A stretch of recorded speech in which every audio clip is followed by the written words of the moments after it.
para um bate-papo desta quinta-feira. Guga, muito bom dia para você. Bem-vindo mais uma vez, ótima quinta. Bom dia, Felipe. Bom dia, Isa. Bom dia, pessoal. Ótima quinta para todos nós.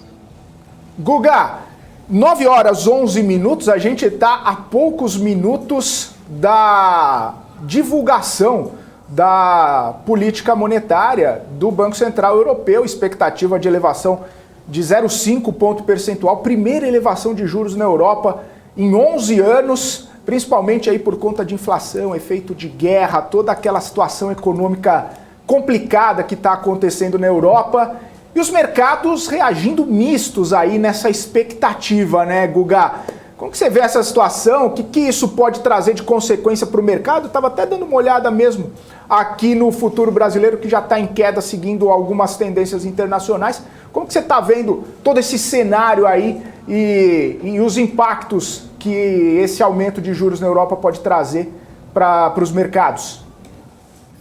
Bom, me parece que vai ser um marco histórico, né? Se mais de uma década está sem elevação de juros, elevar agora é sinal de que a economia na Europa vai viver novos tempos.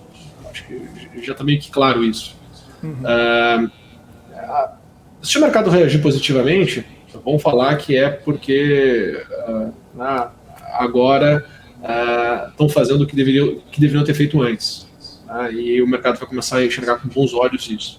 Se o mercado reagir negativamente, né, a gente já sabe qual é a sequência, né? Que estão entendendo que a recessão está aí, cada vez mais próxima, vai estar todo mundo começando a ter um movimento acelerando o movimento de proteção, não é começando, já está em movimento de proteção, então vai continuar esse movimento de proteção, e aí vamos ver como é que, quando dizem, né, como aquele ditado, quando a maré baixa a gente vê quem tá nadando nu, tá? Vamos ver aí quem ainda vai estar nadando nu, tá? E o mercado, querendo ou não, ele é muito, muito verdadeiro, tá?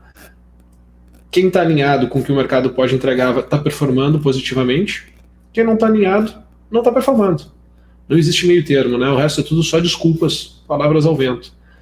São momentos mais complexos, sim, né? Porque tem muita incerteza no ar, né? E assim, incerteza quando a gente tenta olhar para aquela pergunta do por que o mercado poderia subir, tá? Mas a gente tem certeza sobre questões do por que o mercado deveria cair, tá? Então, quando a gente olha para a incerteza, porque a gente quer enxergar o copo meio cheio, tá? Quando a gente olha para certezas de momento, é porque a gente está olhando o copo meio vazio. Então, isso traz, sim, volatilidade. A gente olhar o mundo falando de recessão, a gente olhar o mundo elevando juros, apesar que o Japão não quis fazer isso, tá? Mas a gente olhar o mundo fazendo esse trabalho, né, para tirar um pouco dessa liquidez, enxugar essa liquidez que foi injetada nesses últimos 2 anos, tá? É algo que, no curto prazo, dói. Né? Dói para o investidor, principalmente para o investidor que gosta de bolsa de valores. Né? Eu sou um cara que minha história, né, minha carreira toda ela é em cima do mercado de bolsa de valores.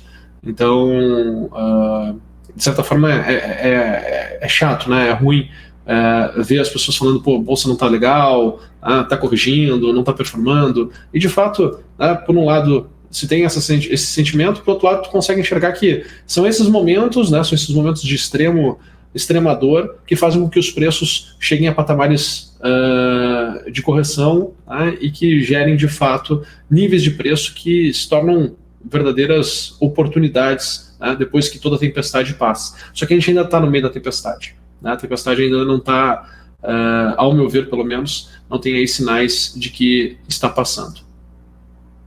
O que chamou a atenção no resultado da empresa de Elon Musk ali foi a venda de bitcoins. A montadora se desfez de 936 milhões de dólares na criptomoeda. Isso representa 75% ali das bitcoins detidos pela empresa. A venda trouxe um lucro contábil de 460 milhões de dólares. Elon Musk fez um bom negócio, na sua opinião? Boa pergunta, Isa. Se ele fez um bom negócio, aí não tem como saber, né? Ele ganhou dinheiro nessa operação, né?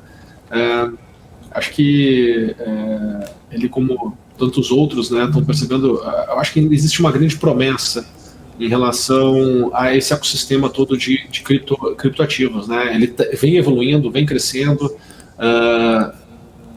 de certa forma faz sentido fazer parte do portfólio dos investidores, tá? Tem muitos céticos, obviamente, tá? Não vai ser a maior parte do teu portfólio, mas ele também está se preparando para um ambiente de recessão.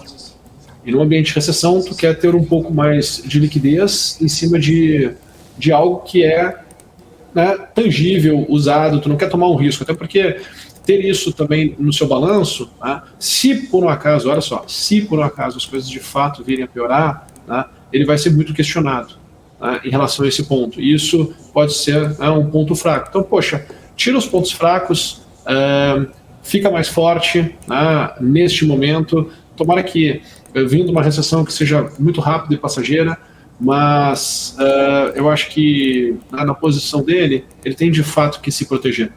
Tá? Então faz sentido, transforma Bitcoin novamente em dólar, fica com caixa, que é importante se ter caixa, tá? E aí depois vai para num próximo momento, num cenário daqui a pouco mais oportuno, tu volta. Tá? Eu acho que esse relacionamento que tem que se ter com os ativos, tá? Eles são passageiros, são momentos. Tu vai estar lá, pô, esse momento está propício, tu vai utilizar, depois vai se desfazer, né? Obviamente que esses momentos eles são diferentes para cada investidor, para cada player, para cada participante do mercado, né? Obviamente que o Elon Musk também faz operações, né, em outros tipos de ativos, onde ele não vai se desfazer dessas posições, tá? Por exemplo, você vai ver toda a posição que eles têm, nas minas, né, que derivam insumos para suas fábricas, ele não vai ficar comprando e vendendo essas minas, tá? Ele vai ter uma outra posição, ele vai carregar porque ele tem um outro interesse, tem uma outra capacidade de visão de futuro. Mas quando a gente olha simplesmente para criptoativos, quando o mercado de fato, tá, ele embarriga, né, ele começa a corrigir, tu tem que ter um pouco de consciência, não dá para ficar peitando o mercado, tá? E não é porque tu zera uma posição em determinado momento que tu não pode voltar nessa posição num próximo momento, né? Esse negócio de ter uma tese que tem que durar por uma vida toda, tá? Eu acho que não faz muito sentido, tá? Não tem por que tu carregar um sofrimento. Acho que tu pode curtir momentos e aproveitar momentos do mercado que façam mais sentido, e se por acaso aquela tese não se concretizar, tu pode estopar, pode zerar a posição e partir para uma outra. Beleza. Ô Guga, só trazendo a informação aqui, o Banco Central Europeu acabou de elevar a taxa de juros em 0,5 ponto percentual, né?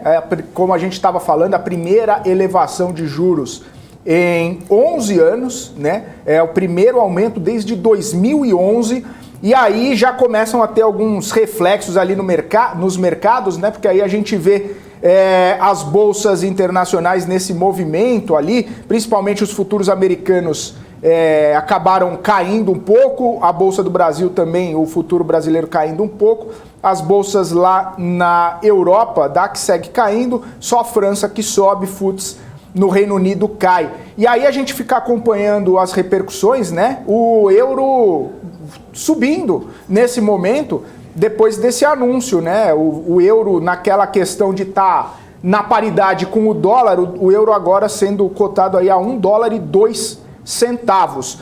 E em algum comunicado aqui que o Banco Central está fazendo, a gente está acompanhando, mas a primeira headline que saiu aqui foi que o Banco Central Europeu diz que mais normalização das taxas de juros vai ser apropriada. Ou seja, possivelmente, né, deve haver aí mais algum movimento de elevação nos próximos meses aí, até mesmo para correr atrás dessa inflação que está bastante acelerada, né? Então, essa informação que acabou de sair, Banco Central Europeu elevou em 0,5 ponto percentual. O mercado esperava ali algo em torno de 0,25 ponto percentual, né? 0,25%. Então, aumentou meio, aumentou bastante, aí é um movimento um pouco mais hawkish, digamos assim, sendo que a taxa estava próxima de zero aí há muitos e muitos anos, hein, Guga? Então agora a gente fica acompanhando essa repercussão do mercado aí, o que está acontecendo, o que pode acontecer. E aí, né, Guga, vamos ver o que acontece na nossa bolsa hoje. Legal. Só para completar, Felipe, acho que esse primeiro movimento que nós vamos ter de alta de juros lá na Europa, ele não vai... Sim. Podemos imaginar que o mercado ele não vai corrigir com tanta força. Onde é que o mercado ele tende a corrigir com muito mais força, vejo eu? Quando a gente começa a se aproximar daquela zona limite que a gente imaginava que os juros poderiam atingir. Pega o exemplo nosso do Brasil na metade do ano passado, um ano atrás, quando a gente atingiu ali a região dos 6% de juros. Tanto que quando a gente atingiu os 10% de juros, o que mais se falava já era para tomar posição de pré-fixado. A gente já está no patamar que está. Por quê? Porque vai além das expectativas esperadas num tempo anterior. Então, tu tem uma expectativa, tu toma uma posição, passa o tempo e aquelas expectativas elas não são concretizadas dentro daquela visão que tu tinha. O que acontece? O mercado ele acaba sendo estimulado a ter que reagir naquela posição que se tinha. Então isso acaba gerando, né, um movimento, desencadeando um movimento em cascata. O mercado ele começa a ganhar uma nova tendência que estava fora do radar, porque estava de fato fora do radar. Então, assim, não vai ser nessas primeiras altas que, de fato, vão trazer aí o grande movimento. Eu acho que o grande movimento ele vem depois que começa a errar. Então, eu acho que, por exemplo, nos Estados Unidos mesmo, acho que após essa próxima reunião do Fed, eu acho que é aí que entra mesmo numa zona mais conturbada, mais problemática. Mas vamos ver serão as cenas dos próximos capítulos. Deixa eu compartilhar aqui com vocês na minha tela, para que a gente possa traçar aqui um cenário, um potencial cenário para o dia de hoje. O que me chamou a atenção nesses últimos dias aqui? Me chama a atenção como a cotação do nosso índice futuro, ela assim, lateralizou.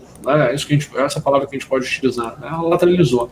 Ela não estou conseguindo enxergar a força para voltar acima dos 100 mil pontos. Parece que assim, está fraco. O mercado está sem entusiasmo, sem fôlego, sem força, sem vontade. Está sem energia. E muito disso é porque não tem pessoas querendo tomar risco. A pessoa não está querendo tomar risco. Tu não está estimulado a sair da tua posição de renda fixa e trazer para a bolsa.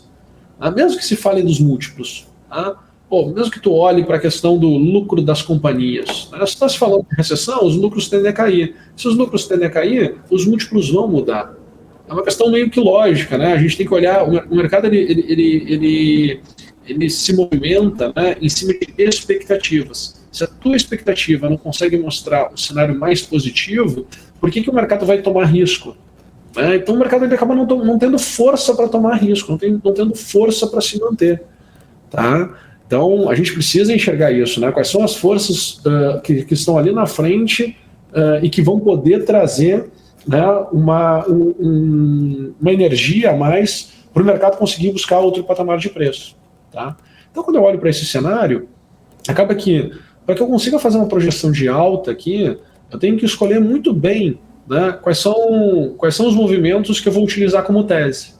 O movimento mais otimista que eu tenho é esse aqui, que está marcado aqui nesse quadradinho aqui, em amarelo, entre os dias 13 de julho, 11h45 da manhã, até 14 de julho, ali às 11h20 da manhã. Se eu utilizo este movimento para fazer minha projeção, um cenário mais otimista que a gente teria, e aí não é para hoje, porque não tem um movimento curto, não dá para fazer assim alguma projeção para um movimento mais curto do que esse. Ou o mercado ele consegue andar de forma positiva e trabalhar lá para a região dos 102 mil pontos. Então, olha só, será que tem dinheiro no curto prazo para jogar o mercado lá para cima de 102 mil pontos? Ou ele vai perder a força, ele vai voltar a perder a força, Tá? E aí a gente pode olhar aqui um movimento de, como hoje é quinta-feira, né? Amanhã já é sexta, tem aquela brincadeira da cesta da maldade e tudo mais. Ou o mercado ele volta a entrar em uma frequência de baixa, volta lá para a região dos 97 mil pontos, né? Então ele vai se acelerar, para acelerar a queda, 97 mil pontos, e se vier a perder os 96.500, que para mim é o grande divisor de águas, aí a gente vai ver o mercado lá em 94.300. Tá? Então, essa aqui é a fotografia que eu tenho aqui agora, tá, Felipe? A gente está bem no meio do caminho, numa região lateralizada, chata, incomodativa, né? Tudo para o pessoal perder dinheiro agora no curto prazo. Lembra que eu... E acho até interessante a gente pensar nisso, né? Há umas semanas atrás eu vinha falando para vocês, olha, os movimentos eles estão muito oportunos para curto prazo e eles não estão mais oportunos para médio e longo prazo. Né? A gente está tudo muito pontual. Começa a mudar um pouco o comportamento do mercado. A gente consegue já perceber isso exatamente pela leitura aqui, do que tem feito, como é que tem sido os movimentos interdiários, o que o mercado tem feito em algumas janelas, né, onde saem alguns indicadores, e a gente consegue ter essa visão melhor. Né? Olha, o mercado ele perdeu a chance, perdeu aqueles movimentos rápidos e intensos de curto prazo e faz mais sentido para você diminuir o risco, ter uma visão um pouquinho mais afastada. Não quer dizer que você vai carregar a posição para 3, 4, 5 meses, 1 ano. Não estou falando isso. Né? Mas as projeções têm que ser um pouco mais afastadas, o que faz com que tu tenha que tirar, de certa forma, a alavancagem financeira. Então, tu busca resultados em movimentos maiores e, ao mesmo tempo, aportando menos dinheiro. Então, tu tem que sempre estar balanceando. Né? Ou você busca movimentos menores, amplitudes de movimentos, variações de preços menores, e coloca mais dinheiro. Você procura movimentos maiores e coloca menos dinheiro. Então tem que ir fazendo essas regulagens, né, se de fato quer performar ao longo do tempo. Se não, vai perder dinheiro, como disse Guga Almeida. Valeu, Guga! Abraço para você, boa quinta-feira, ótimos negócios. Até amanhã, então, na Sexta da Maldade. Abraço. Beleza, pessoal. Um abraço. Até amanhã. Tchau, tchau.